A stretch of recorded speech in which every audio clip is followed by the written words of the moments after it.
بسم الله الرحمن الرحيم. السلام عليكم ورحمة الله وبركاته. إن الحمد لله نحمده ونستعينه ونستغفره ونعوذ بالله من شرور أنفسنا ومن سيئات أعمالنا. من يهده الله فلا مضل له ومن يضلله فلا هادي له. أشهد أن لا إله إلا الله وحده لا شريك له وأشهد أن محمدا عبده ورسوله لا نبي بعده. اللهم صل وسلم على نبينا محمد وعلى آل محمد كما صليت على إبراهيم وعلى آل إبراهيم إنك حميد مجيد، وبارك على محمد وعلى آل محمد كما باركت على إبراهيم وعلى آل إبراهيم إنك حميد مجيد. أعوذ بالله من الشيطان الرجيم. لقد كان لكم في رسول الله أسوة حسنة لمن كان يرجو الله واليوم الآخر وذكر الله كثيرا. نعم. اللهم صل وسلم على نبينا محمد وعلى آل محمد كما صليت على إبراهيم وعلى آل إبراهيم إنك حميد مجيد، وبارك على محمد وعلى آل محمد كما باركت على إبراهيم وعلى آل إبراهيم إنك حميد مجيد. اللهم لا سهل إلا ما جعلته سهلا وتجعل الحزن إذا شئت سهلا. رب اشرح لي صدري ويسر لي أمري واحلل عقدة من لساني يفقه قولي. أما بعد. Ikhwani wa akhwati fillah, azani Allah wa iyyakum. Pertama-tama kita bersyukur kepada Allah Subhanahu wa taala dengan mengatakan alhamdulillahi rabbil alamin, karena di pagi ini kita diberikan nikmat yang sangat agung, nikmatul uzma, yaitu nikmat sehat dan nikmat masa yang sangat luas.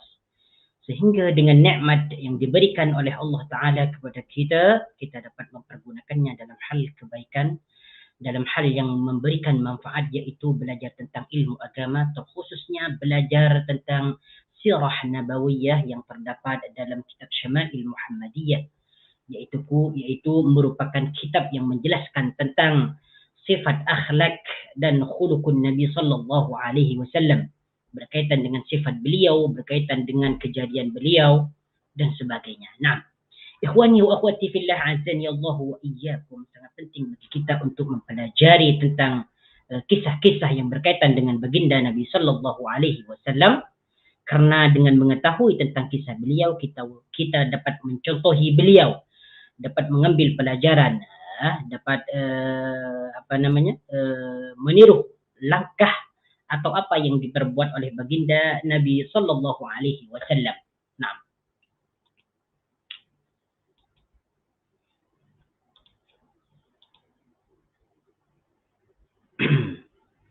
baik, silakan bagi yang punya buku ni, yang terjemahan muka surat yang ke-98, iaitu hadis yang ke-87.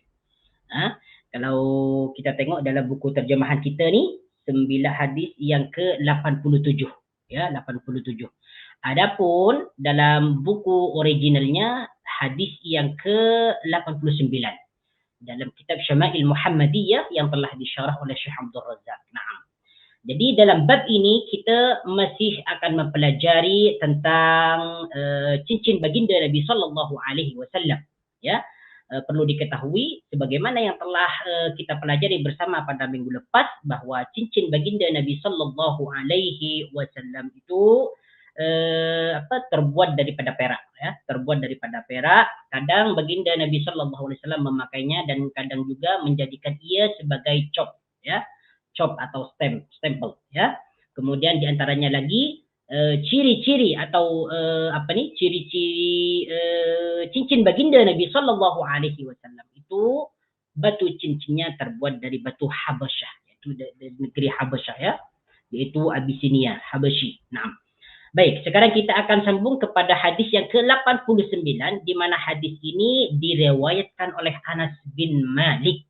Hadis ini masih menceritakan cincin baginda Nabi sallallahu alaihi wasallam yang diperbuat daripada perak.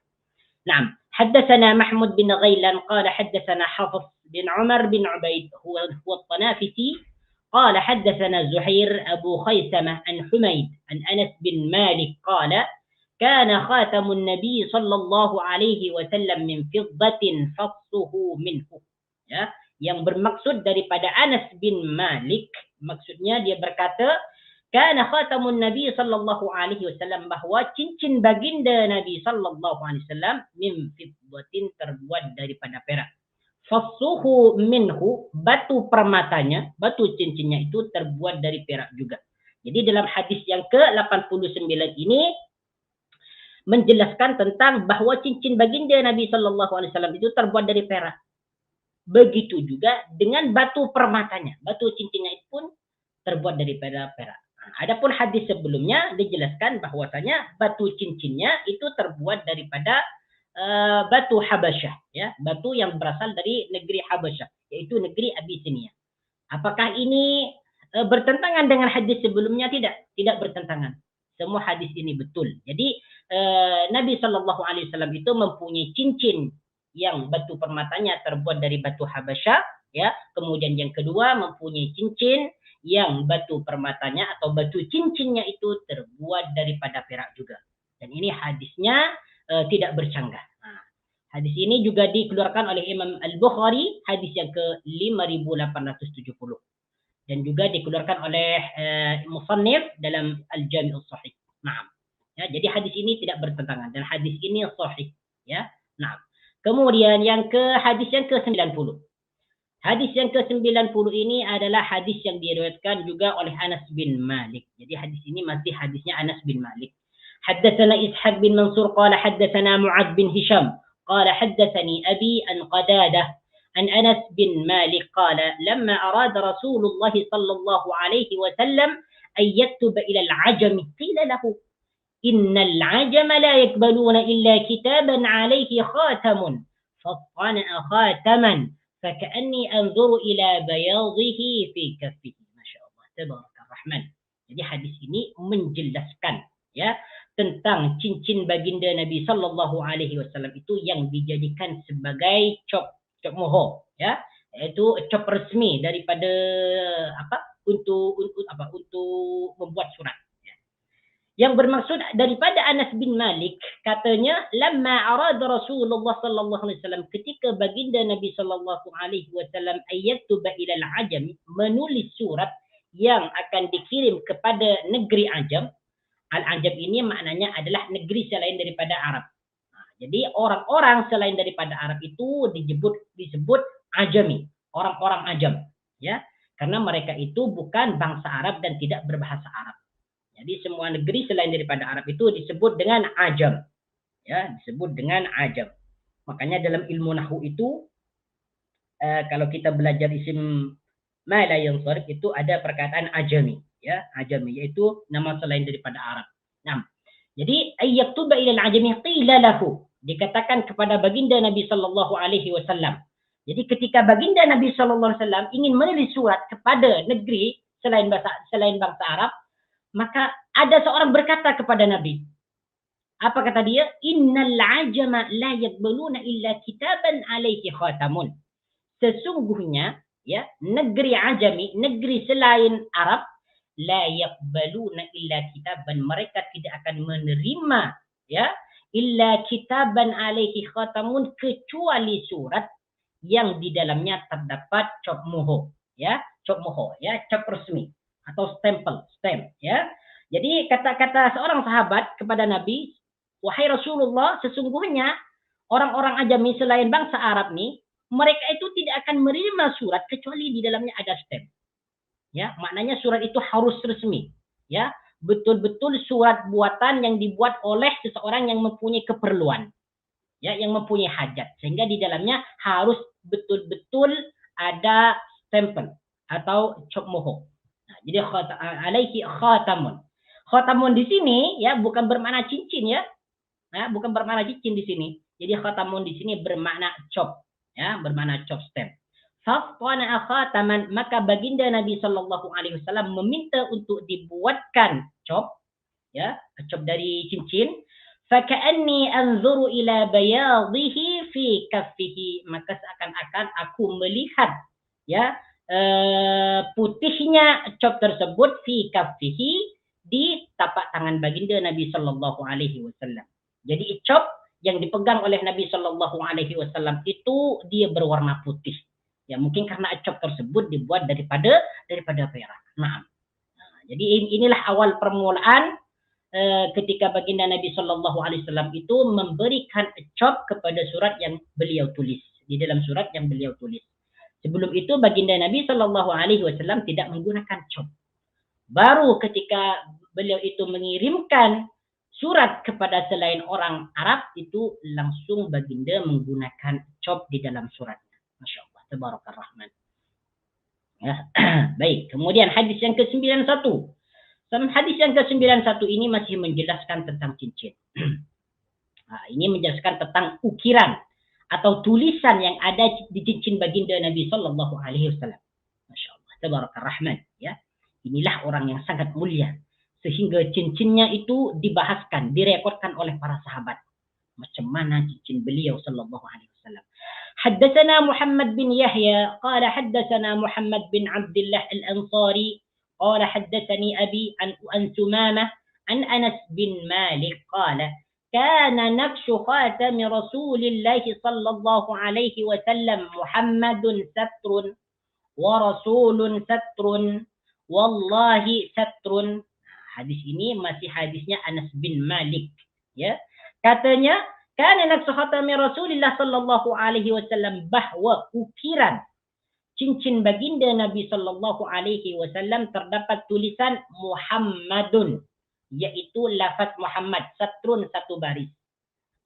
Jadi di cincin baginda Nabi sallallahu alaihi wasallam tu dia ada ukiran yang bertuliskan Muhammad, satu baris.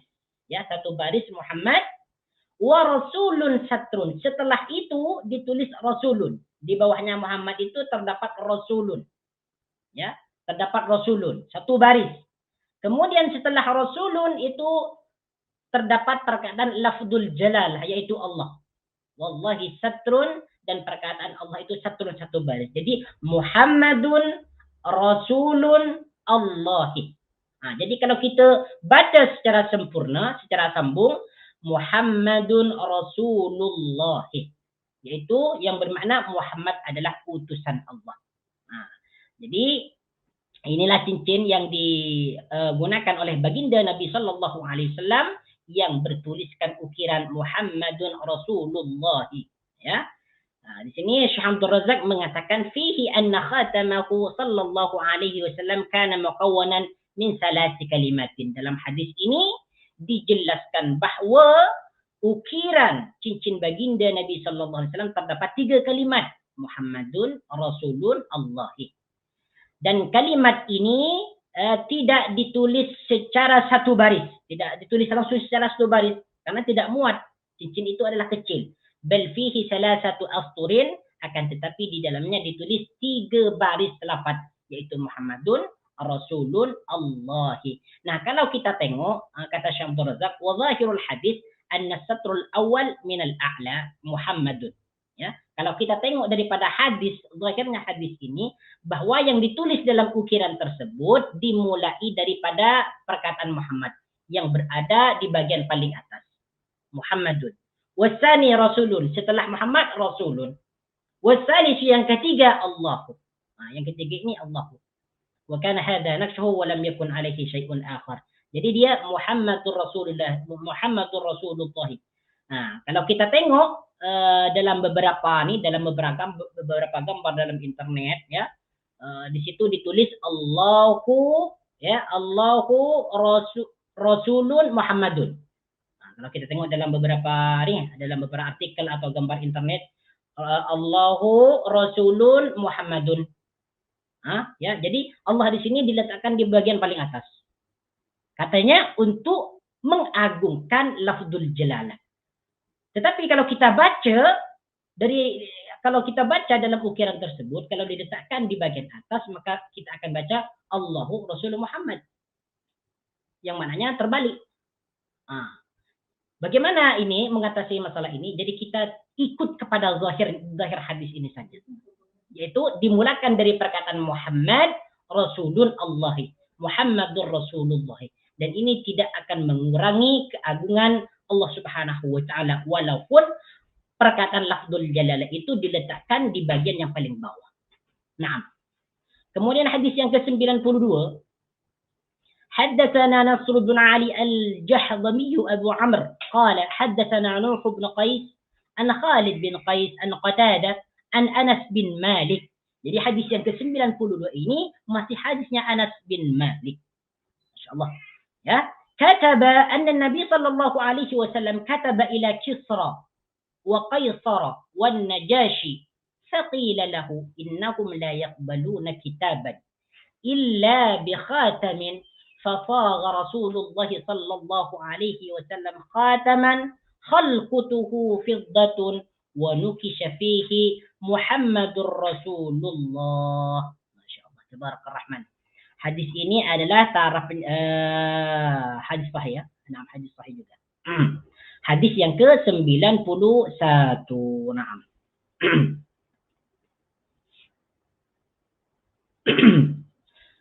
Ya.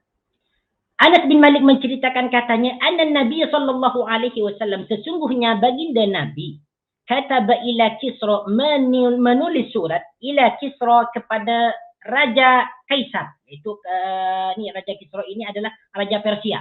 Raja Persia. Ila Kisra kepada Raja Persia atau Raja Kisra wa Kaisar dan Kaisar, yaitu Raja Romawi yang ada di Syria. Wan Najasi dan Raja Najasyi, yaitu Raja Abyssinia. Ya. Jadi kata Anas bin Malik bahwa Nabi SAW pernah menuliskan sebuah surat yang ditujukan kepada Raja Kisra, kemudian Raja Kaisar dan Raja Najasyi. Faqila lahu, maka dikatakan kepada baginda. Ya, jadi seorang sahabat berkata kepada baginda ketika beliau menulis surat itu, innahum la yaqbaluna kitaban illa bi khatamin.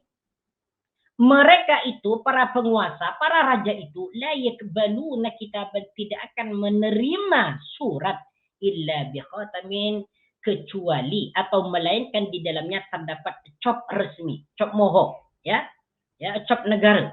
Nah, jadi kata seorang sahabat Rasul, ya, mereka nih para raja Najasyi, para raja Kaisar, kemudian raja Kisra, mereka tidak akan menerima surat kecuali di dalamnya itu terdapat cop. Nah, maka apa langkah yang dilakukan oleh Nabi sallallahu alaihi wasallam? Fafagha Rasulullah sallallahu alaihi wasallam khataman khalqutuhu min fiddah. Maka baginda Nabi meminta dibuatkan cincin, ya, yang lingkarannya itu diperbuat daripada perak. Jadi lingkaran cincin itu dibuat daripada perak, wa nukisha fihi, dan diukir di dalamnya perkataan Muhammadun Rasulullah. Jadi baginda Nabi sallallahu alaihi wasallam itu meminta kepada para sahabat agar dibuatkan cincin yang lingkaran cincin tersebut dibuat daripada perak yang bertuliskan di dalamnya Muhammadur Rasulullah. Dan cincin inilah yang dijadikan cop moho oleh baginda Nabi sallallahu alaihi wasallam ketika beliau itu mengirimkan surat kepada raja-raja selain Raja Arab. Nah. Oke, kemudian hadis yang ke-93. Nah, ini masih menceritakan tentang cincin baginda Nabi sallallahu alaihi wasallam, ya. Ketika baginda Nabi sallallahu alaihi wasallam memasuki jamban atau tempat hajat, maka apa yang baginda lakukan terhadap cincinnya? Haddatsana Ishaq bin Mansur qala haddatsana Sa'id bin Amir wal Hajjaj ibn Minhal an Hammam an ibn Jurayj an Az-Zuhri an Anas anna an-nabiy sallallahu alaihi wasallam kana idza dakhala al-khala'a naza'a khatamahu. Hadis ini masih hadisnya Anas, ya. Hadisnya Anas. Katanya sesungguhnya Nabi sallallahu alaihi wasallam ketika beliau memasuki jamban tempat untuk membuang hajat, naza'a khatamahu, beliau itu menanggalkan, membuka cincinnya. Jadi baginda dalam hadis ini bahwa baginda Nabi sallallahu alaihi wasallam ketika beliau memasuki jamban untuk menunaikan hajat, membuang hajat, beliau itu terlebih dahulu membuka cincinnya. Mungkin alasan dia karena di dalamnya terdapat perkataan atau kalimat Muhammadur Rasulullah. Sehingga beliau itu mengagungkan nama Allah Subhanahu wa taala dan menyucikannya dari sesuatu yang kotor, dari tempat-tempat yang kotor. Nah. Dan hadis ini merupakan hadis kata-kata yang mengarang nih, kata musannif, ya, bahwasanya hadis ini adalah hadis hasan gharib, dan hadis ini juga dikeluarkan oleh musannif dalam Al-Jami'us Sahih atau dalam Sahih Tirmidzi, dan juga dikeluarkan oleh Abu Dawud dalam As-Sunan, ya, Tetapi menurut Abu Daud dia berkata hada hadisun munkar. Hadis ini tidak betul. Jadi hadis ini adalah munkar ya. Kata Abu Daud. Cuman kata Imam Turmudi hadisun hasanun gharib. Naam, boleh diamalkan. Jadi apabila kita nih menggunakan cincin yang di dalamnya terdapat tulisan Allahu atau lafaz-lafaz Asmaul Husna dan sebagainya, maka terlebih dahulu kita itu membukanya ini merupakan adab ya, merupakan adab ya, akhlak ya. Kemudian hadis yang ke-94, hadis ini masih menceritakan tentang cincin baginda Nabi sallallahu alaihi wasallam, macam mana cincin itu dibuat. حدثنا إسحاق بن منصور قال حدثنا عبد الله بن نمير قال حدثنا عبيد الله بن عمر النافع عن ابن عمر قال اتخذ رسول الله صلى الله عليه وسلم خاتما من ورق فكان في يده ثم كان في يد أبي بكر ويد عمر ثم كان في يد عثمان حتى وقع في بئر أريس نقشه Muhammadun Rasulullah. Kurang lebih hadis ini sama atau semakna dengan yang hadis tadi, hadis yang sebelumnya. Hadis ini diriwayatkan oleh Ibnu Umar. Katanya, ittakhadha Rasulullah sallallahu alaihi wasallam khataman min murakin, bahwa baginda Nabi sallallahu alaihi wasallam membuat cincin yang terbuat daripada perak. Jadi baginda Nabi sallallahu alaihi wasallam itu pandai membuat cincin, di mana beliau ketika membuat cincin itu dibuat daripada perak. Nah, ini menunjukkan bahwasanya orang laki-laki itu diperbolehkan menggunakan cincin daripada perak dan tidak diperbolehkan menggunakan cincin daripada emas. Ini keringananlah untuk bagi orang laki-laki. Ya, sedangkan untuk perempuan ini bebas, mau perak ke mau emas dipersilakan. Tapi untuk laki-laki yang diperbolehkan hanya menggunakan cincin yang terbuat daripada perak. Nah, ya. Fakana fi yadihi, maka baginda Nabi sallallahu alaihi wasallam itu menggunakan cincin itu di tangan beliau. Ya, di tangan beliau. Summa kana fi yadi, sudah dijelaskan tadi ya. Jadi di sini Ibnu Umar mengatakan bahwa baginda Nabi sallallahu alaihi wasallam itu membuat cincin daripada perak, kemudian beliau menggunakannya atau memakainya di tangannya. Summa kana fi yadi Abi Bakar, kemudian cincin itu berpindah kepada Abu Bakar. Ya, berpindah kepada Abu Bakar. Setelah dipakai oleh Abu Bakar, berpindah kepada Umar, wa yadi Umar, dan di tangan Umar. Nah, setelah digunakan oleh Umar, summa kana fi yadi Utsman, kemudian ia digunakan oleh Utsman, hatta waqa'a fi bi'ri Arisin, sehingga cincin tersebut jatuh di telaga Aris. Yang pada akhirnya cincin itu jatuh di telaga Aris. Jadi pertama cincin itu dipakai baginda. Kemudian setelah baginda meninggal, digunakan oleh Abu Bakar. Setelah Abu Bakar tiada, pindah kepada Umar. Setelah Umar tiada, pindah kepada Utsman. Sehingga ketika cincin tersebut digunakan oleh Utsman, Utsman itu menjatuhkannya ke dalam telaga Aris. Ya, kepada telaga Aris. Sehingga Utsman itu mencari cincin yang terjatuh ke dalam telaga Aris itu selama 3 hari. Dicarinya 3 hari. Ya, dikuras air tersebut selama 3 hari sedikit demi sedikit sehingga Utsman itu mencari cincinnya dan tidak menemukannya. Hilang begitu saja. Naqshuhu Muhammadur Rasulullah. Ya, ukiran dia, cincin yang dipakai oleh baginda ni dan Abu Bakar, Umar, Utsman ni, ukiran dia bertuliskan Muhammadun Rasulullah. Muhammad adalah utusan Allah. Nah. Di sini Syekh Abdul Razak mengatakan dalam syarahnya, Bi'ru Arisin bi'run bihadiqatin qaribatin min Masjid Quba. Ya. Ya, telaga Aris ini merupakan telaga yang terdapat di tempat yang mendekati Masjid Quba. Nah, bagi yang pergi ke sana ini sudah tahu lah di mana tempatnya Bi'ru Aris. Ya. Nah. Kemudian ada satu kisah tentang telaga Aris ini, di mana baginda Nabi Shallallahu Alaihi Wasallam itu pada suatu hari beliau itu bersantai, rehat, ya. Beliau itu menenangkan diri di Bi'ri Aris nih, di telaga Aris nih, ya.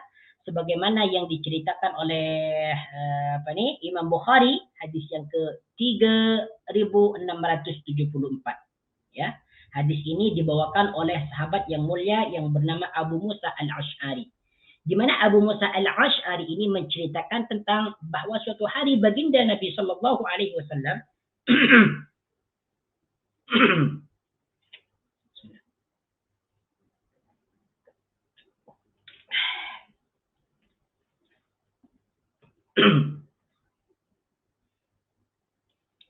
disebutkan dalam Sahih Bukhari bahwa Abu Musa al-Ash'ari pada suatu hari mengambil wudhu di rumahnya.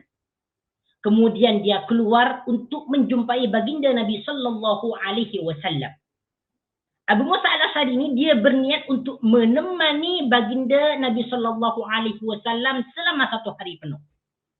Ingin menemani baginda Nabi sallallahu alaihi wasallam. Kemudian Abu Musa al-Ash'ari ini pergi kepada masjid. Pergi ke masjid untuk menemui baginda Nabi sallallahu alaihi wasallam. Akan tetapi setelah tiba di masjid, beliau itu tidak menemukan baginda Nabi sallallahu alaihi wasallam. Lalu bertanya kepada sahabat, di mana baginda Nabi sallallahu alaihi wasallam? Kata Abu Musa al-Ash'ari. Para sahabat menjawab, faqalu kharaja wa wajjaha huna, kata sahabat. Beliau itu telah pergi dan menuju tempat ini. Nah, kata para sahabat. Maksudnya menuju tempat Telaga Aris atau Sumur Aris. فَخَرَجْتُ عَلَى إِسْرِهِ أَسْأَلُ عَنْهُ حَتَّى دَخَلَ بِئْرَ أَرِيس. Kemudian Abu Musa al-Ash'ari mencari baginda, ya, mencari baginda dan menelusuri jejaknya sehingga Abu Musa al-Ash'ari ini menjumpai Nabi sallallahu alaihi wasallam di sebuah telaga Aris. Ya, kata Abu Musa al-Ash'ari, "Fajlastu 'inda al-bab." Ya, maka aku duduk di pintu, wababuha min jaridin, di mana pintu telaga Aris tersebut terbuat dari pelepah kurma. Bayangkan dulu ya, pintunya hanya terbuat daripada pelepah kurma, ya, bukan terbuat daripada kayu atau atau besi seperti sekarang, terbuat daripada pelepah kurma. Itulah kehidupan baginda Nabi sallallahu alaihi wasallam yang sangat sederhana sekali. Hatta pada Rasulullah sallallahu alaihi wasallam hajatahu fatawadda. Kata Abu Musa al-Ash'ari, di dalamnya baginda Nabi sallallahu alaihi wasallam itu membuang hajat.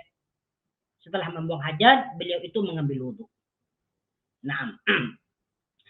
Kemudian فإذا هو جالس على بئر أريس وتوسط كفها وكشف عن ساقيه ودلهما في البئر. Kata Abu Musa al-Ash'ari, baginda Nabi sallallahu alaihi wasallam duduk di dalamnya, ya, wa kashafa an saqaihi wa dallahuma fil bi'r, dan menjalurkan kedua betis beliau di dalam telaga tersebut. Nah, jadi kedua betis beliau itu diletakkan di air telaga tersebut, ya. Fasallamtu alaihi, maka aku memanggil salam, mengucapkan salam kepada beliau. Summa sarabtu fajlastu 'indal bab. Sehingga setelah Abu Musa al-Ash'ari ini mengucapkan salam kepada baginda, Abu Musa lalu kembali kepada pintu tersebut. Dia berkata, la'akunanna bawwaba Rasulillah sallallahu alaihi wasallam al-yawm. Kata Abu Musa al-Ash'ari, aku ni sekarang 1 hari penuh, aku akan menjadi penjaga baginda Nabi sallallahu alaihi wasallam di pintu ini. Maknanya dia menjadi security lah 1 hari penuh untuk menjaga baginda Nabi sallallahu alaihi wasallam, bersantai di dalamnya. Nah, kemudian faja'a Abu Bakr fadafa al-bab faqultu man hada. Nah, setelah itu datanglah Abu Bakar untuk menjumpai baginda Nabi di Telaga Aris. Apa yang dikatakan oleh Abu Musa al-Ash'ari? Man hada? Ini siapa nih? Kata Abu Musa al-Ash'ari. Karena Abu Musa al-Ash'ari ketika itu menjadi penjaga baginda Nabi yang ada di pintu. Faqala Abu Bakar, faqala Abu Bakar. Maka dia menjawab, saya ini Abu Bakar. Ya. Nah, kemudian ya, Abu Musa al-Ash'ari tidak langsung memasukkan Abu Bakar, tidak langsung mengizinkan. Akan tetapi dia berkata, ala rislika, tunggu sebentar, tunggu di sini, jangan masuk, kata Abu Musa al-Ash'ari. ثم ذهبت فقلت يا رسول الله هذا أبو بكر يستأذن. Nah, dia nih Abu Musa al-Ash'ari melapor, ya, repot kepada baginda Nabi sallallahu alaihi wasallam. Wahai baginda, ya, ada Abu Bakar yang ingin masuk, meminta izin untuk masuk. Kata baginda Nabi sallallahu alaihi wasallam,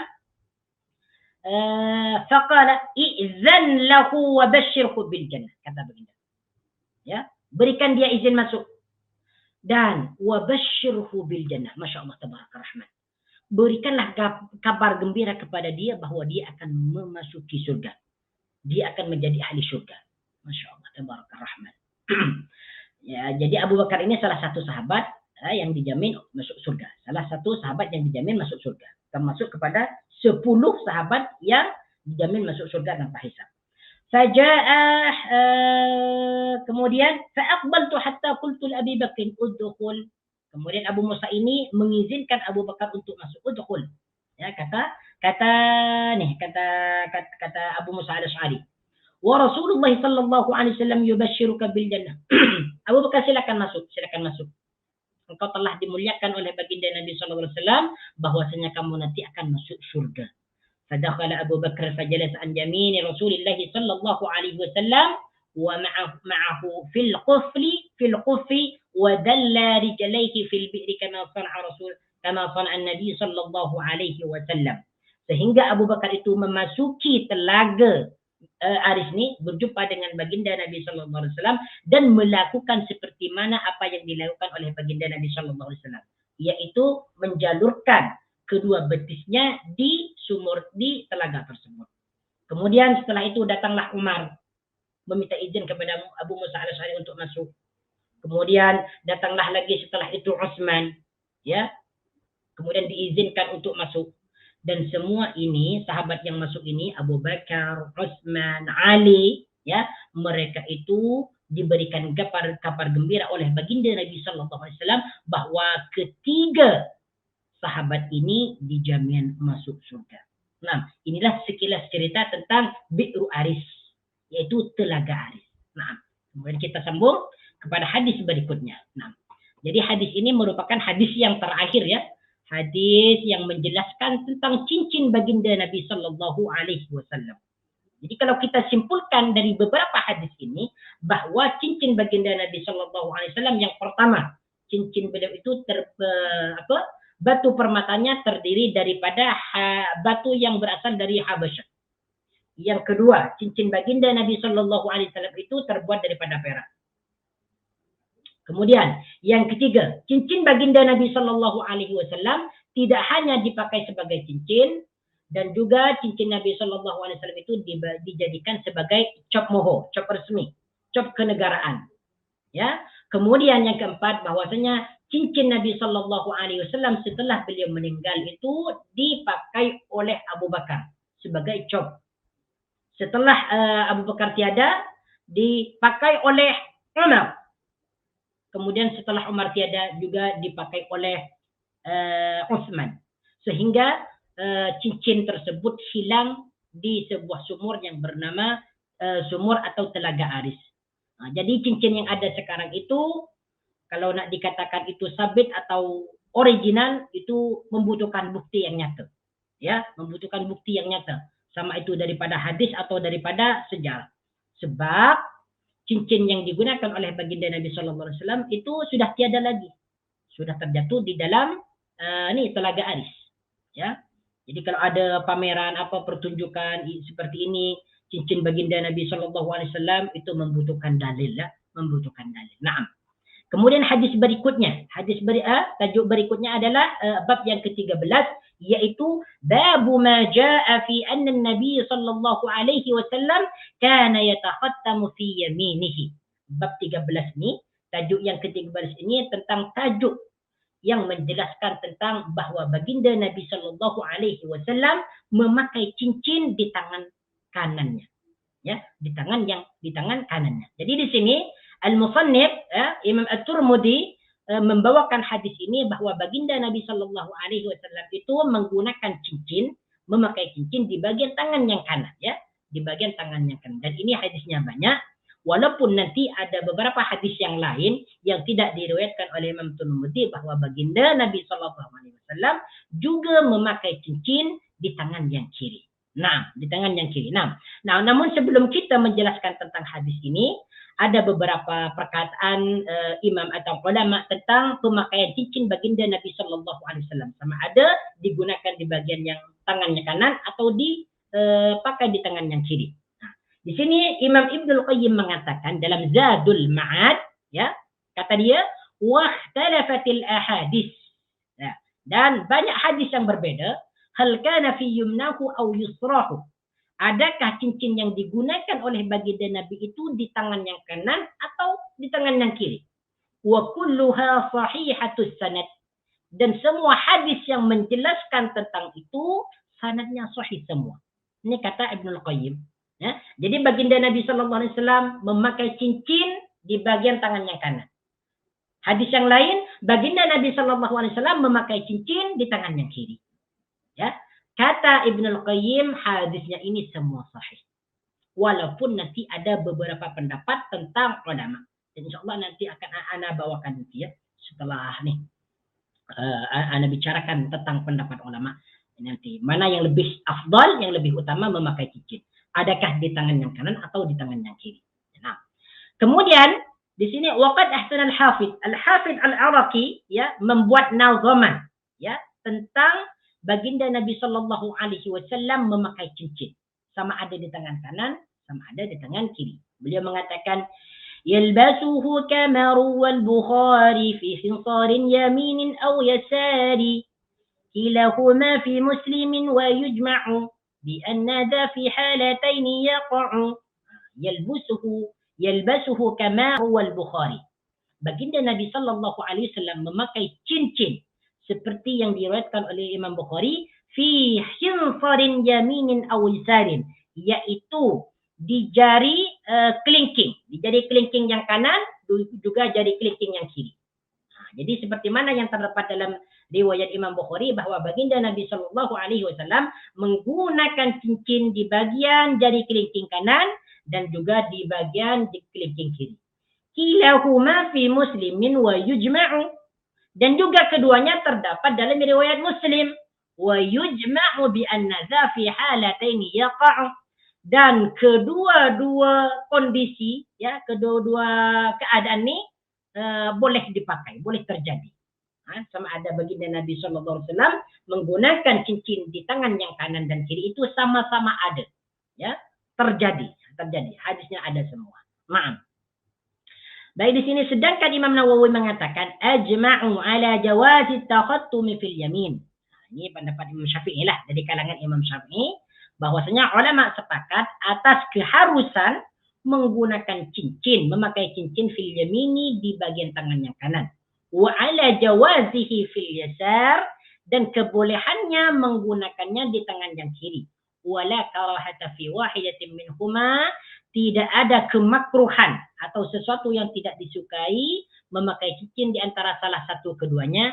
Wahtalafu ayyatuhuma afdal, dan mereka berpendapat ya ayyatuhuma afdal, ya, memakai cincin di antara yang kanan dan kiri mana yang lebih utama, ya. Fatakhattama katsirun min as-salaf fil yamin, maka banyak di antara ulama salaf ya yang memakai cincin di tangan yang kanan.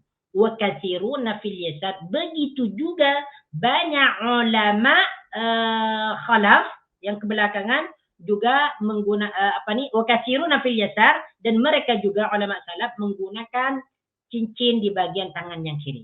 Wastahabba Malikun al-yasar, sedangkan Imam Malik ya menganjurkannya menggunakan cincin di tangan yang kiri. Wa karihal yamin, dan memakruhkannya menggunakan cincin di tangan yang kanan. Wa fi madhabina wajhan li ashabina, kata Imam Nawawi, sedangkan dalam madhab kami yaitu madhab Syafi'i ada dua wajah. Ada dua pendapat. As-sahih, yang lebih sahih, annal yamin afdal, bahwa tangan yang kanan itu lebih utama untuk memakai cincin.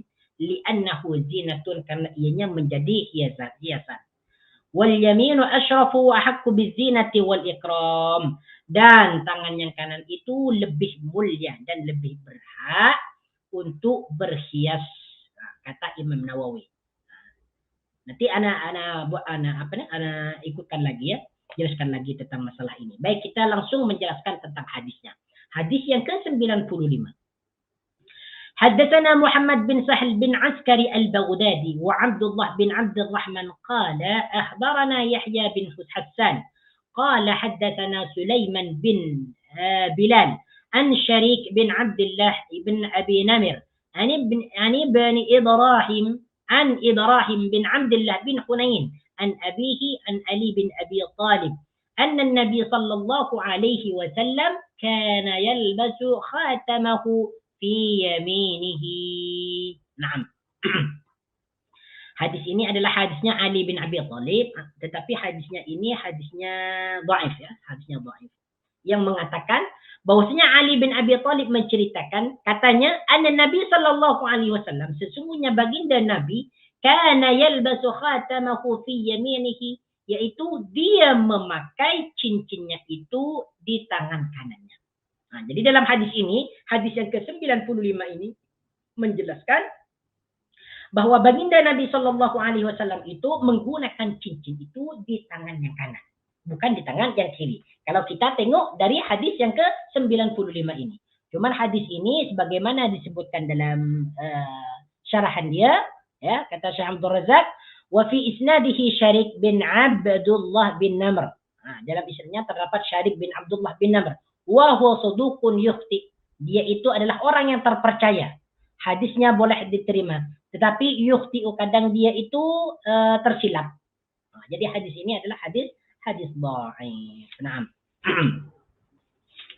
Kemudian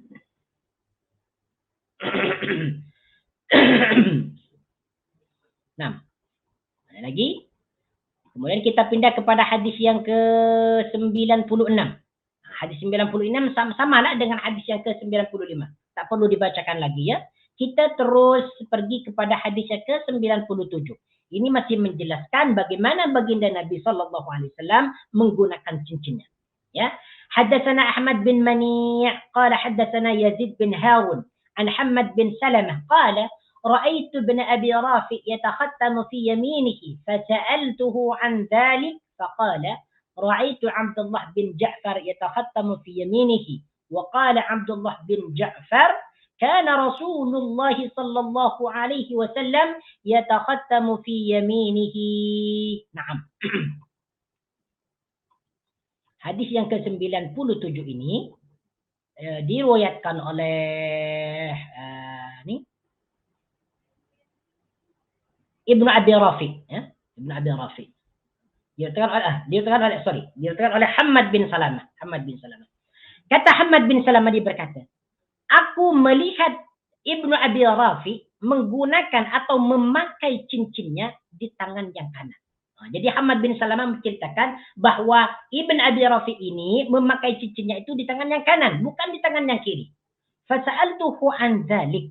Maka aku bertanya kepada dia tentang masalah cincin yang dipakai di tangan yang kanan. Faqala, maka dia berkata, Ra'aitu Abdullah bin Ja'far yatakhattamu fi yaminihi. Aku ni melihat Abdullah bin Ja'far ya memakai cincinnya di tangan yang kanan. Sedangkan Abdullah bin Ja'far berkata, kana Rasulullah sallallahu alaihi wasallam yatakhattamu fi yaminihi, bahwa baginda Nabi sallallahu alaihi wasallam itu memakai cincin di tangan yang kanan. Nah, jadi kata Abdullah bin Ja'far nih, aku memakai cincin ini karena baginda Nabi Shallallahu Alaihi Wasallam memakai cincin di tangan yang kanan. Nah, sehingga Abdullah bin Ja'far mengikuti atau meniru baginda Nabi Shallallahu Alaihi Wasallam di dalam memakai cincin. Ya, sama, dia juga memakai cincin di tangan yang kanan. Dan hadis ini tarafnya bertaraf sahih. Nah, boleh diamalkan. Jadi bagi kita nih yang ingin memakai cincin, boleh kita memakai di tangan yang kanan. Kalau kita mengikut hadis ini. Walaupun nanti ada hadis yang lain yang meriwayatkan bahwa diperbolehkan, bahwa Nabi Shallallahu Alaihi Wasallam juga pernah memakai cincin di tangan yang kiri. Nah, hadis yang ke-98 ini kurang lebih sama bunyinya dengan hadis yang ke-97. Haddatsana Yahya bin Musa qala haddatsana Abdullah bin Numair qala haddatsana Ibrahim bin Al-Fadl an Abdullah bin Muhammad bin Aqil an Abdullah bin Ja'far. Ini masih hadisnya Abdullah bin Ja'far. Ya, cuman jalannya ini lain ya. Jalannya ini jalan yang lain. Anna Nabi sallallahu alaihi wasallam kana yatakhattamu fi yaminihi. Kata Abdullah bin Ja'far bahwa baginda Nabi sallallahu alaihi wasallam itu memakai cincinnya di tangan yang kanan, ya, di tangan yang kanan. Namun hadis ini yang ke-98 ini sebagaimana yang disebutkan oleh pensyarah yaitu Syekh Abdul Razak, dia mengatakan fi isnadihi Ibrahim bin Al-Fadl matruk. Dalam isnadnya ini terdapat Ibrahim, rawi yang bernama Ibrahim bin Al-Fadl. Dia adalah perawi yang matruk, yang tertinggal, ya.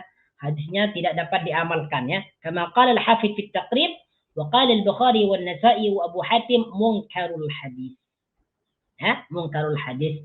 Kata Al-Hafidz dalam At-Taqrib dan Imam Bukhari dan Nasa'i mengatakan bahwa hadis yang ke-98 yang menyatakan bahwa baginda Nabi sallallahu alaihi wasallam itu memakai cincin di tangan yang kanan ini adalah hadisnya dhaif. Bahkan ada yang mengatakan munkar. Cuma hadis yang ke-97 ini adalah hadis yang paling sahih yang menjelaskan bahwa baginda Nabi sallallahu alaihi wasallam memakai cincin di tangan yang kanan. Ini hadis yang paling sahih. Hadis yang ke-97 ini. Nah, sekarang kita pergi ke hadis yang ke-99. Kalau kita tengok dalam terjemahan ini, hadisnya yang ke-96 ya. 96. 96. حدثنا أبو الخطاب زياد بن يحيى قال حدثنا عبد الله بن ميمون عن جعفر ابن محمد عن أبيه عن جابر بن عبد الله أن النبي صلى الله عليه وسلم كان يتختم في يمينه. Ini hadisnya Jabir bin Abdullah, ya, yang menceritakan bagaimana baginda Nabi sallallahu alaihi wasallam itu memakai cincin. Katanya anna Nabiyya sallallahu alaihi wasallam, sesungguhnya baginda Nabi, kana yatakhattamu fi yaminihi, beliau itu memakai cincin di tangan yang kanan. Cuman hadis ini, ya, sebagaimana dijelaskan oleh pensyarah, isnaduhu dha'ifun jiddan. Isnadnya sangat dhaif sekali, tidak dapat diamalkan, ya. Jadi hadis yang ke-99 ini, ya, itu hadisnya sangat dhaif sekali. Naam. Kemudian kita pindah kepada hadis yang ke-100. Masya Allah, kita sudah nih sampai kepada hadis yang 100. Berarti 100 hadis yang sudah kita pelajari tentang sifat baginda Nabi sallallahu alaihi wasallam, sama ada yang berkaitan dengan khuluquhu, ya, khuluquhu, ya, yang berkaitan dengan kejadiannya, dan juga dengan sifat baginda termasuk akhlaknya. Nah, sudah 100 hadis. Baik, sekarang kita pindah kepada hadis apa nih? Hadis yang ke-106. Haddatsana Muhammad bin Humaid Ar-Razi qala haddatsana Jarir an Muhammad ibn Ishaq عن الصلت بن عبد الله قال كان ابن عباس يتختم في يمينه ولا يخاله إلا قال كان رسول الله صلى الله عليه وسلم يتختم في يمينه. ما شاء الله تبارك الرحمن.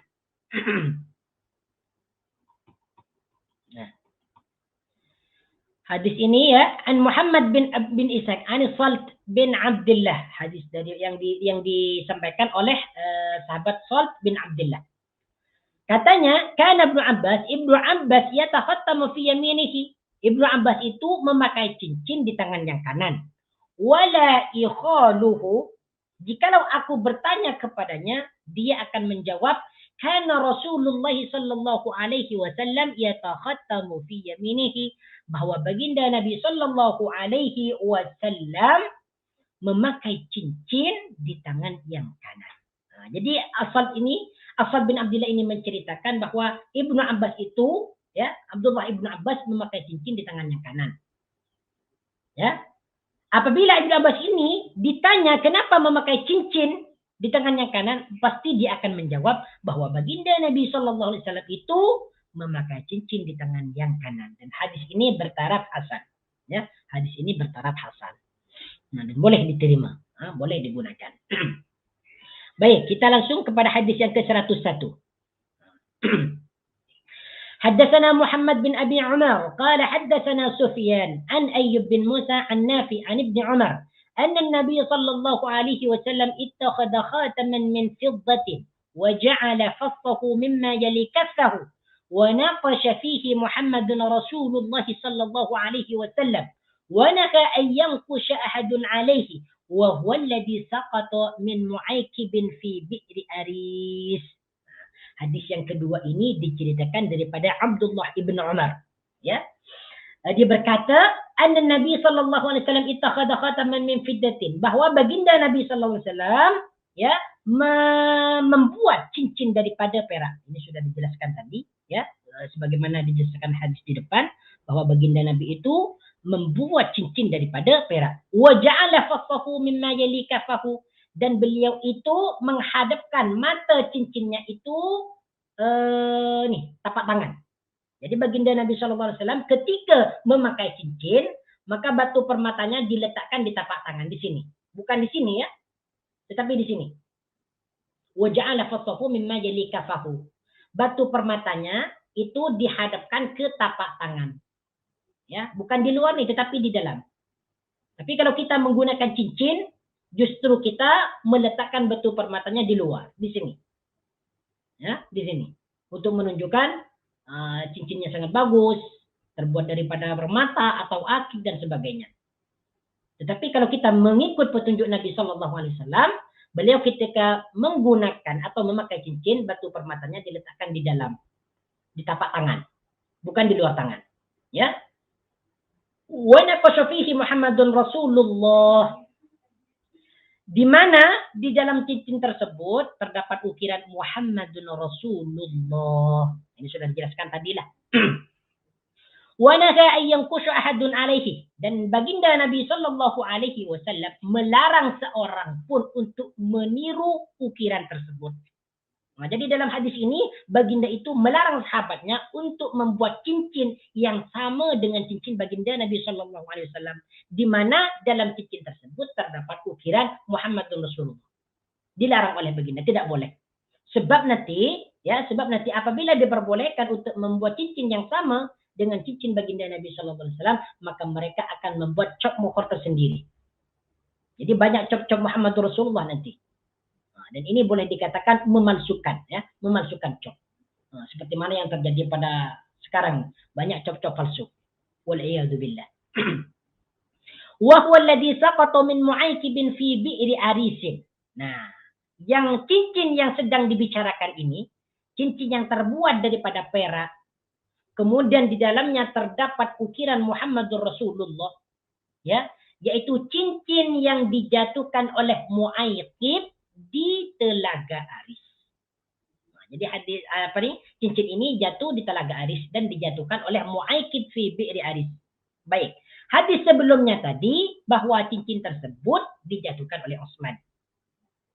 Ya. Sedangkan hadis yang ke-101 ini bahwa cincin tersebut dijatuhkan oleh Mu'aykib. Adakah ini bercanggah? Hadis yang ini bercanggah dengan hadis sebelumnya? Tidak bercanggah.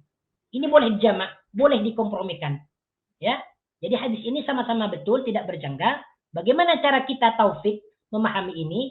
Bahwa Mu'aykib ini, ya, seperti mana dikatakan di sini oleh Syekh Abdul Razak, ya. Ini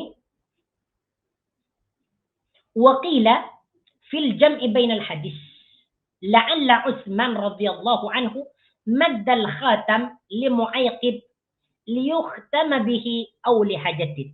Ya, bahwa dalam hadis kedua hadis ini boleh dijamak antara hadis yang sudah dijelaskan tadi dengan hadis yang ini boleh dijamak, boleh dikompromikan. Karena kemungkinan Utsman itu ingin meminjamkan kepada Mu'aykib, ya, untuk dipakai ataupun karena ada hajat, ada keperluan. Summa ada layinan walahu iyyahu saqata fil bi'ri. Nah, ketika Mu'aykib ini kembalikan cincin tersebut kepada Utsman, tiba-tiba cincin itu terjatuh dalam Telaga Aris.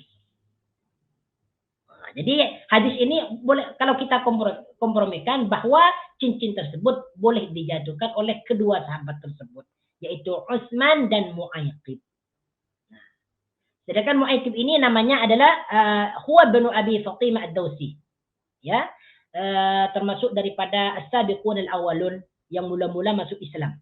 Ya, yang mula-mula masuk Islam, dan dia menjadi qad syahid al-mashahid kulluha wa kana radhiyallahu wali baitul mal li Umar. Dan beliau itu Mu'aykib ini pernah menjadi wali Baitul Mal ketika Khalifah Umar.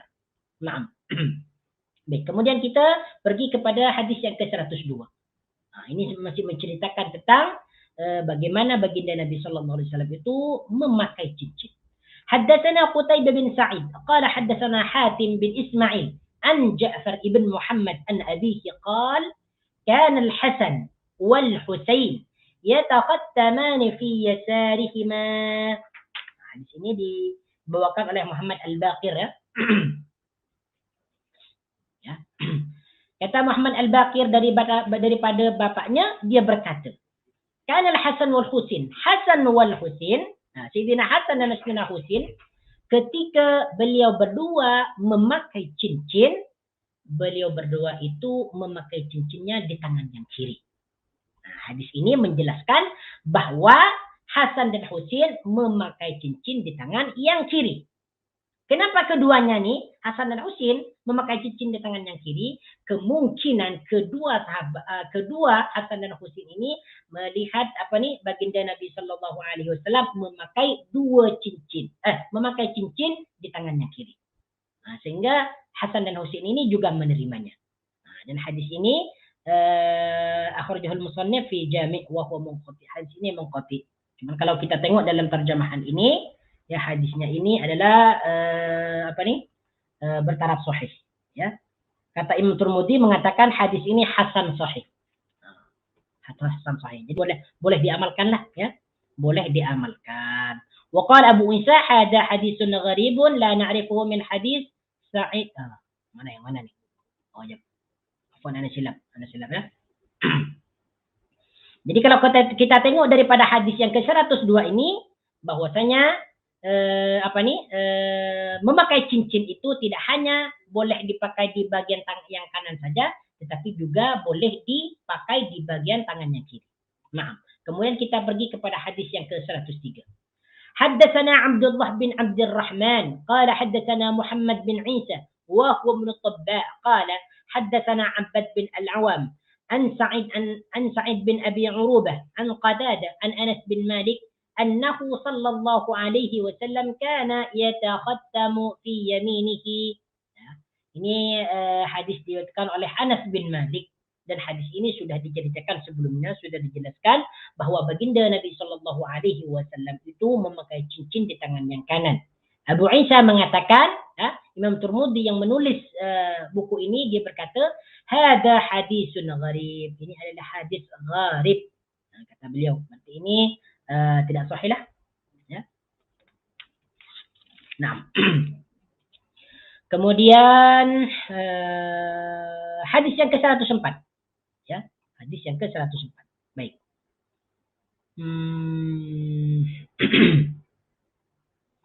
حدثنا محمد بن عبيد الله المحاربي قال حدثنا عبد العزيز بن أبي حازم عن موسى بن عقبة عن نافع عن ابن عمر قال اتخذ رسول الله صلى الله عليه وسلم خاتما من ذهب فكان يلبسه في يمينه فاتخذ الناس خواتيم من ذهب فطرحه وقال لا ألبسه أبدا فطرح الناس خواتمهم. Hadis yang ke-104 ini menjelaskan bahwa baginda Nabi Shallallahu Alaihi Wasallam, kata Ibnu Umar, ittakhadha Rasulullah khataman min dhahab, bahwa baginda itu pernah membuat cincin daripada emas. Jadi hadis yang ke-104 ini menjelaskan bahwa baginda Nabi Shallallahu Alaihi Wasallam itu membuat cincin daripada emas, bukan daripada perak. Fakana yalbasuhu fi yaminihi. Maka baginda Nabi Shallallahu Alaihi Wasallam itu memakai cincin tersebut di tangan yang kanan. Ya, di tangan yang kanan. Fattakhadha an-nasu khawatin min dhahabin fatarahahu. Maka sahabat itu ketika melihat bahwa baginda itu memakai cincin yang terbuat dari emas di tangan yang kanan, sahabat juga ikut beliau. Ya, juga membuat cincin yang terbuat daripada emas. Ya, karena mereka itu melihat, oh, baginda Nabi Shallallahu Alaihi Wasallam memakai cincin dari emas. Jadi kami para sahabat juga membuatnya cincin daripada emas. Jadi sahabat ini meniru Nabi Shallallahu Alaihi Wasallam lah. Ya, fatarahahu, kemudian baginda Nabi Shallallahu Alaihi Wasallam mencampakkannya, membuang membuang cincin yang terbuat daripada emas tersebut. Kenapa beliau membuang? Karena sahabat itu meniru baginda Nabi SAW, berlomba-lomba untuk membuat cincin daripada emas. Kata baginda, la albasuhu abadan, aku tidak akan memakainya selama-lamanya. Ya, karena baginda Nabi SAW membuang cincin yang terbuat daripada emas tersebut, fatarahan nasu khawatimahum, maka mereka juga mencampakkan cincin-cincin mereka. Ya, karena Nabi SAW ni membuang cincin yang terbuat daripada emas, maka sahabat juga mengikuti langkah beliau, dibuang juga. Dan ini yang mula-mula dah dalam mula-mula dalam permulaan awal sekali ni. Sehingga tentang hadis yang tentang hadis yang menceritakan bahawa baginda Nabi SAW memakai cincin yang terbuat daripada emas ini sudah dimansukh, sudah tidak berlaku lagi. Jadi bagi kaum lelaki ini, maka diharapkan bagi mereka itu untuk memakai cincin yang terbuat daripada emas. Ya. Tetapi mereka diberikan rukhsah, ya, kemudahan dan keringanan untuk memakai membuat cincin daripada perak. Untuk emas dilarang, tidak boleh, haram, hukumnya haram. Sedangkan untuk perempuan sama ada perak ke emas ke diperbolehkan. Karena untuk bagi wanita ini emas dan perak merupakan hiasan, ya. Sedangkan untuk orang laki-laki ini tidak boleh berhias dengan emas. Nah, di sini pensyarah mengatakan faidatun. Ini ada nota, ada faidah. Qala an-Nawawi, Imam Nawawi berkata, ajma'al muslimuna ala anna sunnata ja'lu khatamir rajuli fil khinsir. Ya. Ya, bahwasanya telah sepakat bahwa yang disunnahkan itu cincin bagi orang laki-laki itu dipakai di jari kelingking. Wa ammal mar'atu fa innaha tattakhidhu khawatima fi asabi. Sedangkan untuk wanita, perempuan ini dipersilakan. Mereka boleh memakai cincin itu di mana-mana jari, boleh. Tapi untuk laki-laki ini yang disunnahkan adalah ditarik di jari kelingking. Bukan di jari ni, bukan di jari manis ni. Bukan di jari ni.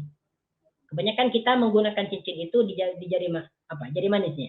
Nah, tapi yang disunnahkan kata Imam Nawawi ini, yang sunnah itu menggunakan jari kelingking menggunakan cincin di bagian jari kelingking.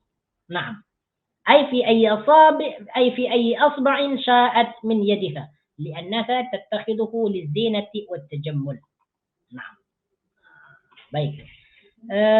Ini ada beberapa catatan yang berkaitan dengan tentang memakai cincin di bagian tangan yang kanan atau tangan yang kiri, ya, sebagaimana yang sudah dijelaskan tadi, ya. Madhab Hanafi dan Maliki dan Hanabila, ya, mereka mengatakan bahwasanya cincin ini, ya, bahwa baginda Nabi Shallallahu Alaihi Wasallam itu memakai cincin di tangan yang kiri, ya, fi yadihil yusra, disebutkan dalam Raddul Muhtar, ya, daripada kitab-kitabnya Imam Abi Hanifah, fi yadihil yusra wa yanbaghi an yakuna fi khinsiriha duna sa'iri asabi'ihi. Jadi cincin yang dipakai itu yaitu dipakai di tangan yang kiri, tepatnya di jari kelingking. Wadunal yumna, bukan dipakai di tangan yang kanan. Nah, ini menurut pendapat mazhab Hanafi. Kemudian lagi dalam Hasyiatul Adawi ala Kifayat Talib, ya, kitab-kitabnya Imam Malik, al-ikhtiyaru 'inda al-jumhur minhum Malik at-takhattamu fil yasari ala jihati an-nadbi, ya. Yang dipilih oleh mereka menurut jumhur dalam kalangan Imam Malik, mereka berkata bahwasanya menggunakan cincin itu di tangan yang kiri. Ya, ini yang disunnahkan kata mereka. Wa kana Malikun yalbasuhu fi yasarihi, sedangkan Imam Malik itu memakai cincin di tangan yang kiri. Nah, jadi untuk Imam Malik ni dia memang suka untuk memakai cincin di tangan yang kiri, bukan di tangan yang kanan. Walaupun ada hadis tadi yang menjelaskan baginda Nabi Shallallahu Alaihi Wasallam itu menggunakan cincin di tangan yang kanan. Kemudian dalam kitab Imam Ahmad bin Hanbal dalam Kasyaful Qana, walabsul khatami fi khinsirin yasarin afdalu min labsihi fi khinsiril yamin. Ini kata-kata Imam kata ulama Hanabilah, ya, memakai cincin ya di jari kelingking yang kiri itu lebih utama daripada memakainya di jari kelingking yang kanan. Ini banyaklah. Nah, di antara dalilnya yang dijadikan dalil oleh mereka, kenapa mereka itu lebih memilih bahwasanya yang disunnahkan itu memakai cincin di tangan yang kiri ya, daripada Anas radhiyallahu anhu qala kana khatamun nabi sallallahu alaihi wasallam fi hadhihi wa asyara ila al-hinsir min yadihi al-yusra. Hadis ini diriwayatkan oleh Imam Muslim, hadis yang ke 2095. Jadi inilah yang hadis yang dijadikan dalil oleh para ulama yang mengatakan bahwa yang disunnahkan itu memakai cincin di tangan yang kiri. Nah, kata Anas bahwa cincin baginda Nabi sallallahu alaihi wasallam fi hadhihi, kata Anas, fi hadhihi. Cincin baginda Nabi sallallahu alaihi wasallam itu ada di tangan yang kiri. Ada di tangan kiri. Kata Anas, sambil dia menunjuk ilal hinsiri min yadihil yusra, sambil dia menunjuk ke jari kelingking yang ada di tangan yang kiri. Ini hadisnya hadis sahih ya. Kemudian yang kedua, fa'ala aktsarus sahabah ya. Fi'lu aktsarus sahabah, bahwasanya kebanyakan para sahabat itu memakai cincin di tangan yang kiri. Bal naqalahu Ibnu Abi Syaibah. Kemudian ini masih banyak lah. Nah, jadi ala kulli hal kesimpulannya sama ada kita menggunakan atau memakai cincin di tangan yang kanan atau kiri, ini sama-sama ada dalil.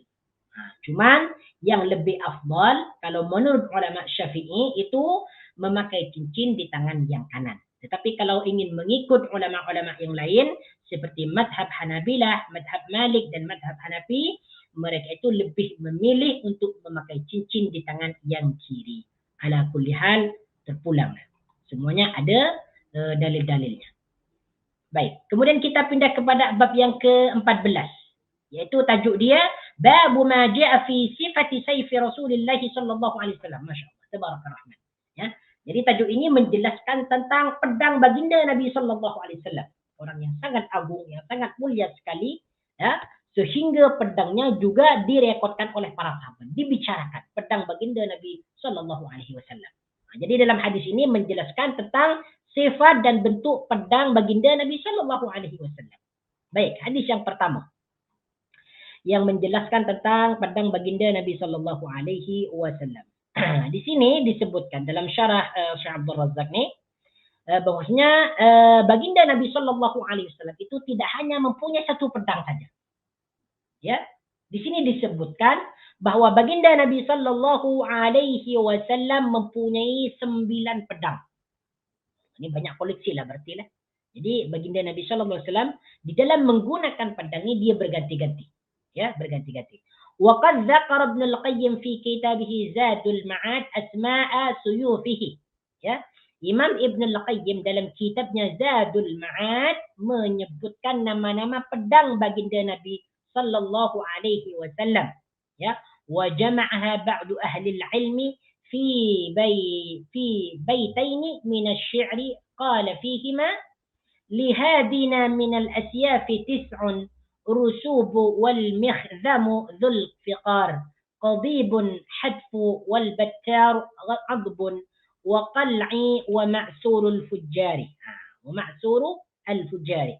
Inilah nama-nama pedang baginda Nabi Sallallahu Alaihi Wasallam yang terdapat 9 pedang yang dibuat oleh ulama dalam 2 bait syairan. Yang pertama, lihadina minal asyafi tis'un. Ya, bagi pemimpin kita, bagi penunjuk kita yaitu Nabi Muhammad Sallallahu Alaihi Wasallam mempunyai 9 pedang. Yang pertama nama pedang dia Rusub. Jadi yang pertama nama pedang baginda bernama Rusub. Wal mikhdam. Ini pedang yang kedua bernama Mikhdam. Zulfiqar. Yang ketiga namanya Zulfiqar. Yang kita sebut Zulfikar. Ini sudah banyak dijadikan sebagai nama orang. Nah, Zulfikar. Banyak orang yang bernama Zulfikar. Qadibun. Ini nama pedang baginda yang keempat. Bernama Qadib. Ya, Saiful Qadib. Pedang Qadib. Kemudian yang kelima Hadfu. Bernama Hadfu. Al-Battaru. Yang keenam, pedang beliau bernama Battar. Adbun. Yang ketujuh bermakna adbun. Yang kedelapan, waqal'i. Pedang beliau bermakna qal'i. Wa ma'surul fujari. Yang kesembilan, pedang beliau bermakna ma'surul fujar. Jadi baginda Nabi SAW tidak hanya mempunyai satu pedang saja, tetapi mempunyai 9 pedang. Masya Allah. Tabarakar Rahman. Haddatsana Muhammad bin Bashar. Baik, hadis yang pertama yang menjelaskan tentang pedang baginda Nabi sallallahu alaihi wasallam. Hadis ini hadis yang ke-105. Kalau kita tengok dalam terjemahan dia, hadis yang ke-102, ya, muka surat yang ke-114. Haddatsana Muhammad bin Bashar qala haddatsana Wahb bin Jarir qala haddatsana Abi an Qatadah an Anas qala كانت قبيعة سيف رسول الله صلى الله عليه وسلم من فضة. Ini menjelaskan tentang hulu pedang baginda Nabi sallallahu alaihi wasallam yang menjadi pegangan. Ya, ini dijelaskan. Kata Anas bin Malik, "Kanat qabi'atu sayf Rasulullah sallallahu alaihi wasallam min fiddatin." Bahwa hulu pedang baginda Nabi sallallahu alaihi wasallam terbuat daripada perak. Masya-Allah, tabarakar rahman. Berarti pedangnya ini sangat bagus lah, ya, sangat bagus, sangat cantik. Sehingga pedang beliau itu pegangannya saja dibuat daripada perak. Dan ini berharga sebab perak di waktu itu dijadikan sebagai alat transaksi. Naam, min fiddatin, daripada perak. Nah, jadi inilah pedang baginda Nabi Shallallahu Alaihi Wasallam. Kata Anas bahwa pedang beliau itu pegangannya, hulu pedangnya itu terbuat daripada perak. Nah. Kemudian hadis yang ke-106. Haddatsana Muhammad bin Bashar qala haddatsana Mu'ad bin Hisham qala haddatsani Abi an Qatadah an Sa'id bin Abi al-Hasan qala kanat qabi'atu sayf Rasulillah sallallahu alaihi wasallam min fiddatin. Ini sama, ya, sama dengan hadis yang di atas tadi, bahwa Sa'id bin Abi al-Hasan mengatakan pegangan atau hulu pedang baginda Nabi Shallallahu Alaihi Wasallam itu terbuat daripada perak. Maaf. Kemudian hadis ini, sebagaimana disebutkan di sini, dikeluarkan oleh, sebentar ya, dikeluarkan oleh akhrajahu Abu Daud, dikeluarkan oleh Abu Daud dalam sunannya. Wa fi isnadihi kadzalika Mu'ad bin Hisham saduqun rubama wahmun. Nah. Kalau kita tengok dalam terjemahannya ini, hadis ini ya, bertaraf sahih. Nah, bertaraf sahih. Nah, kemudian kita pindah kepada hadis yang ke 100 berapa nih? 107 ya.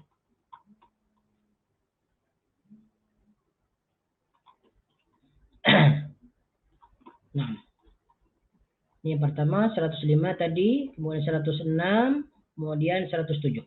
Haddatsana Abu Ja'far Muhammad bin Sudran Al-Basri qala haddatsana Talib ibn Hujair an Hud wa huwa ibn Abdullah bin Sa'd an jaddihi qala دخل رسول الله صلى الله عليه وسلم مكة يوم الفتح وعلى سيفه ذهب وفضة. Hadis yang ke-107 ini dibawakan oleh pada Ibnu Abdullah bin Sa'd daripada kakeknya. Katanya, dakhala Rasulullah sallallahu alaihi wasallam Makkah, bahwa baginda Nabi memasuki Makkah yaumal fathi, di hari penaklukan Makkah. Wa ala sayfihi dhahabun wa fiddatun. Pedang beliau itu terdapat emas dan perak. Jadi di sini hadis yang ke-107 ini menjelaskan bahwa baginda Nabi sallallahu alaihi wasallam, katanya Ibnu Abdullah bin Sa'id, memasuki kota Mekah ketika penaklukan kota Mekah, ya, dan pedang beliau itu ada emas dan juga peraknya, terbuat daripada emas dan perak. Nah, kalau hadis tadi hanya menyebutkan pedang beliau itu terbuat daripada perak. Cuman dalam hadis ini disebutkan bahwa pedang baginda Nabi Sallallahu Alaihi Wasallam itu terbuat daripada emas dan perak. Qala Talibun, Talib berkata atau bertanya, Fasa'altuhu 'anil fiddah. Jadi di sini Talib bertanya kepada Hud, yaitu kepada Ibnu Abdullah bin Sa'id. Fasa'altuhu 'anil fiddati, maka aku bertanya kepada dia 'anil fiddati, tentang perak ni. Apa yang dimaksud dari perak ni? Faqala, dia berkata, kanat qabi'atus sayfi fiddatan, yaitu hulu pedang baginda Nabi sallallahu alaihi wasallam itu terbuat daripada perak. Nah, hadis ini dikeluarkan oleh musannif Ibn Tirmidzi dalam Al-Jami', ya. Kemudian apa ni? Nah, kalau kita tengok dalam terjemahan ni, beliau berkata hadis ini adalah hasan gharib, ya, hasan gharib. Kemudian kita pindah kepada hadis berikutnya. Hadis berikutnya, haddatsana Muhammad bin Syuja' al-Baghdadi qala haddatsana Abu Ubaid al-Haddad an Utsman ibn Sa'd عن ابن سيرين قال صنعت سيفي على سيف سمرة بن جندب وزعم سمرة أنه صنع سيفه على سيف رسول الله صلى الله عليه وسلم وكان حنفيا. Kata Ibn Sirin, Muhammad Ibn Sirin, dia berkata, Sana'tu sayfi, aku membuat pedangku ini ala sayfi Samurah bin Jundub, menyerupai atau sama dengan pedangnya Samurah bin Jundub. Jadi kata Muhammad bin Sirin ini, aku membuat pedangku ini sama dengan pedangnya Samurah bin Jundub. Wa za'ama Samurah annahu sana'a sayfahu ala sayfi Rasulillah sallallahu alaihi wasallam. Tetapi Samurah yakin atau Samurah berkeyakinan, ya, atau mengaku bahwasanya Muhammad bin Sirin ini membuat pedangnya itu sama dengan pedang baginda Nabi sallallahu alaihi wasallam. Jadi pedang yang dibuat oleh Muhammad bin Sirin ini, kata Samurah, itu sama, menyerupai dengan pedang baginda Nabi sallallahu alaihi wasallam yang dibuat daripada perak. Ya. Wa kana hanafiyan, dan pedangnya itu berjenis atau dibuat daripada atau berbentuk pedang Bani Hanifah. Jadi pedang yang dibuat oleh Ibn Sirin ini pedangnya itu berbentuk pedang yang dibuat oleh orang-orang Bani Hanifah, sama dengan bentuknya pedang Bani Hanifah. Pedang Rasulullah, ya, maksudnya nih, pedang Rasulullah itu sama dengan pedang yang dibuat oleh Bani Hanifah. Nah, Bani Hanifah ini yaitu kabilahnya Musailimah al-Kazzab. Bani Hanifah adalah kabilah yang pandai dan terkenal dalam hal membuat pedang. Masya Allah. Rahmat. Hadis yang ke-109 ini sama dengan hadis yang ke-108. Ini tak perlu dibacakan lagi, ya. Baik. Inilah merupakan yang terakhir, ya, hadis yang terakhir yang menjelaskan tentang pedang baginda Nabi sallallahu alaihi wasallam. Jadi di sini kalau kita simpulkan, yang pertama, seperti mana Ibnu Qayyim mengatakan bahwa pedang baginda Nabi sallallahu alaihi wasallam itu ada 9 pedang.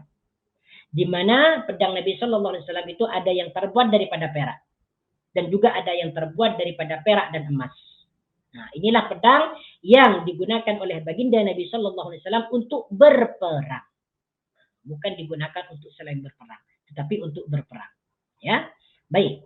Kemudian kita pindah kepada bab yang ke-15, yaitu tajuk dia babu ma jaa fi sifati zir'i Rasulillah sallallahu alaihi wasallam. Ini menjelaskan tentang baju besi baginda Nabi sallallahu alaihi wasallam. Baju besi zir'i ini bermakna adalah baju yang terbuat dari besi, di mana baju ini dipakai oleh baginda untuk berperang.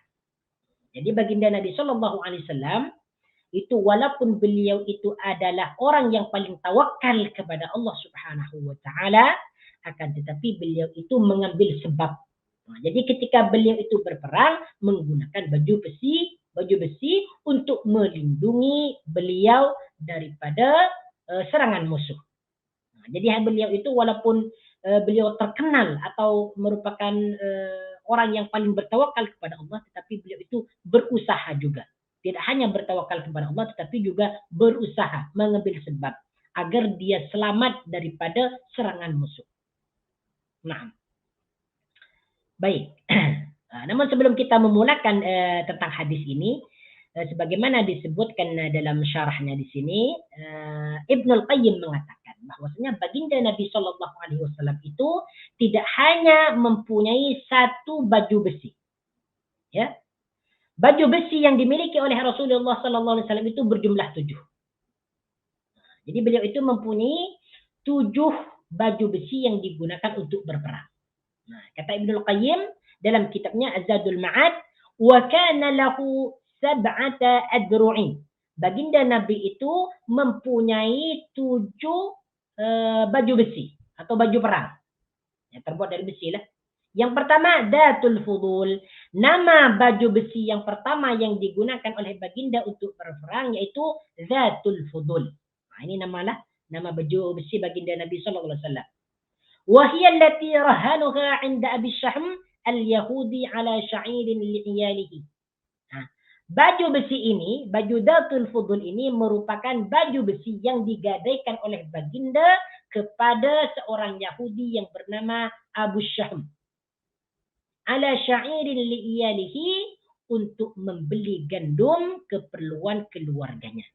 Nah, jadi Nabi SAW ni sebagai seorang yang sangat sederhana sekali, beliau itu pernah menggadaikan baju besinya kepada seorang Yahudi. Kenapa beliau menggadaikan baju besinya? Yaitu untuk membeli kebutuhan makanan pokok. Untuk membeli gandum yang akan diberikan kepada keluarganya, kepada istrinya. Wa kana 30 sa'an, yang berjumlah 30 sa'. 30 sa' ini kurang lebih 78 kilo.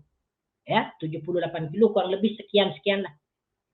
Anggaplah lebih kurang 80 kilo macam itu. Ya. Wa kana ad-dainu ila sanatin.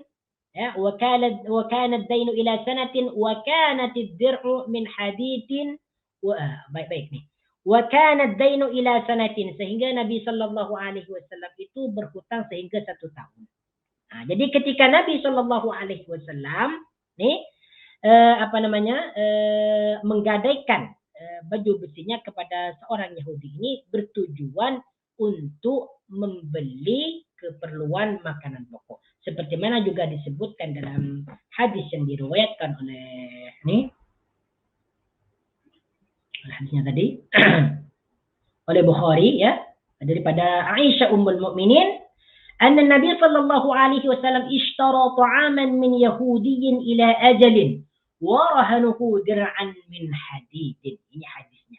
Hadis ini diriwayatkan oleh Imam Bukhari, ya, hadis yang ke-2386.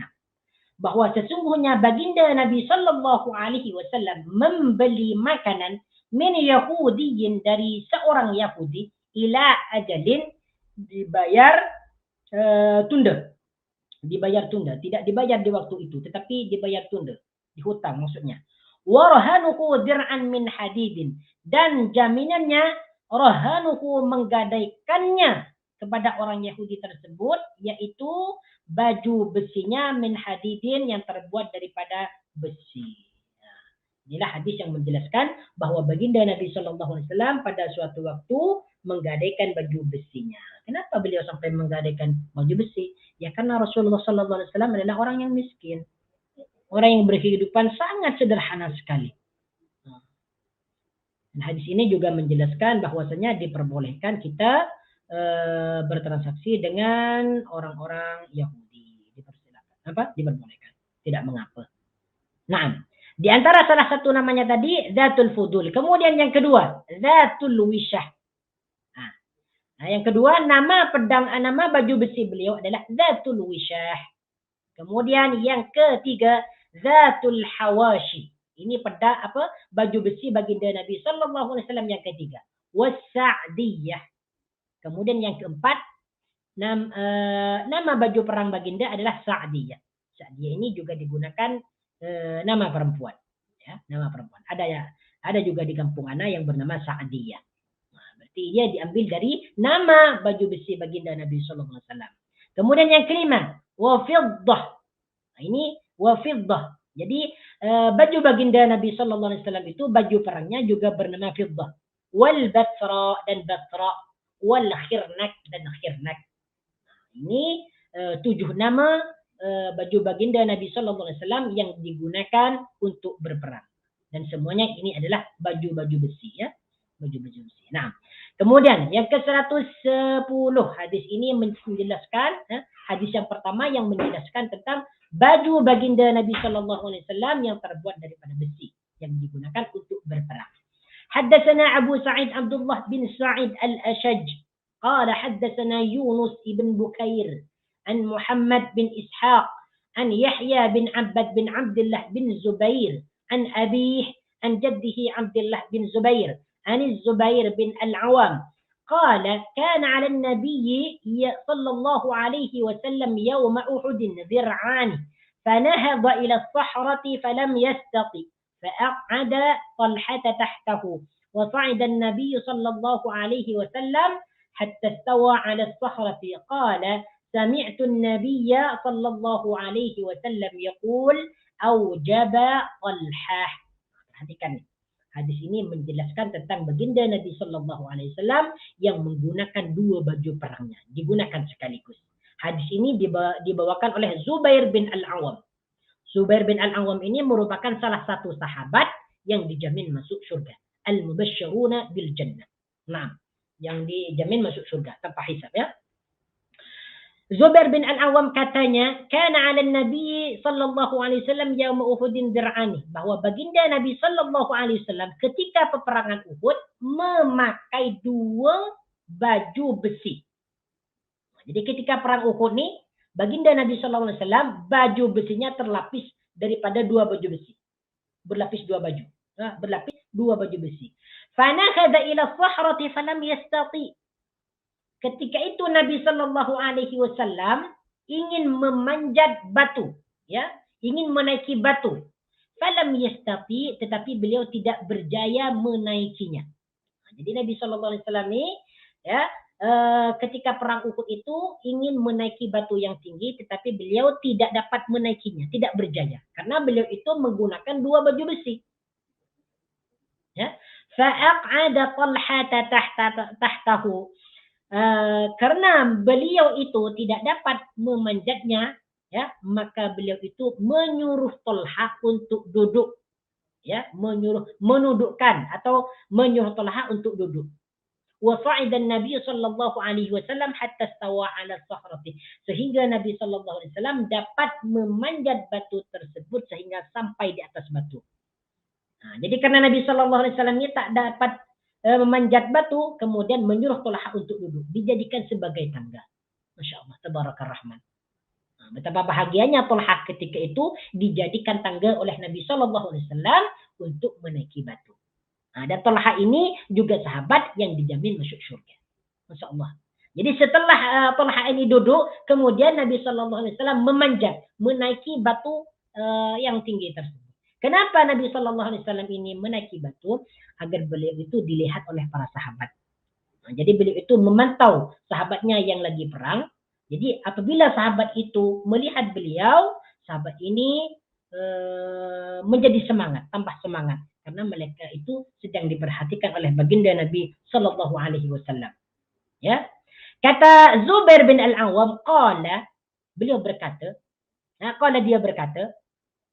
Ya, Zubair bin Awam ni, sami'tu Nabi sallallahu alaihi wasallam, ya, aku mendengar baginda Nabi sallallahu alaihi wasallam yaqulu, berkata.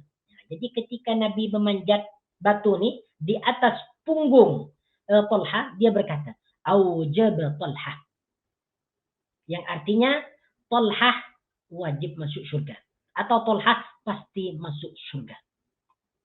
Makanya seperti dikatakan tadi, bahwasanya Talha ini salah satu sahabat yang ke-10 yang dijamin masuk surga. Di antaranya ada Abu Bakar, ada Umar, ada Utsman, ada Ali, Zubair bin Al-Awwam, ada Talha, Abdurrahman bin Auf, kemudian Sa'ad, dan sebagainya.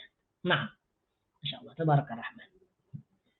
Baik, sudah sampai ya waktunya. Nah, InsyaAllah ta'ala kita akan sambung pada minggu hadapan, ya, dalam bab hadis yang ke-111. Hadis yang ke-111 ini masih menceritakan tentang baju besi baginda Nabi Sallallahu Alaihi Wasallam, di mana baginda Nabi Sallallahu Alaihi Wasallam di peperangan Uhud memakai dua baju besinya. Ya, qad zahara bainahuma, dua bajunya itu dipakai. Jadi dipakai secara berlapis. Nah, dan ini akan dijelaskan pada minggu hadapan. Hadza wallahu taala a'lam. Aqulu qawli hadza astaghfirullahal azim li wa lakum. Subhanakallahumma wa bihamdika asyhadu an la ilaha illa anta astaghfiruka wa atubu ilaik. Wa sallallahu ala sayyidina Muhammad wa ala alihi wa sahbihi wa baraka wa sallama tasliman katsira. Walhamdulillahi rabbil alamin. Kalau ada kesilapan dan kesalahan itu datangnya daripada saya sendiri. Kalau ada kebenaran itu semata-mata datangnya daripada Allah subhanahu wa ta'ala. Aqul lakum jazil syukr. Assalamualaikum warahmatullahi wabarakatuh.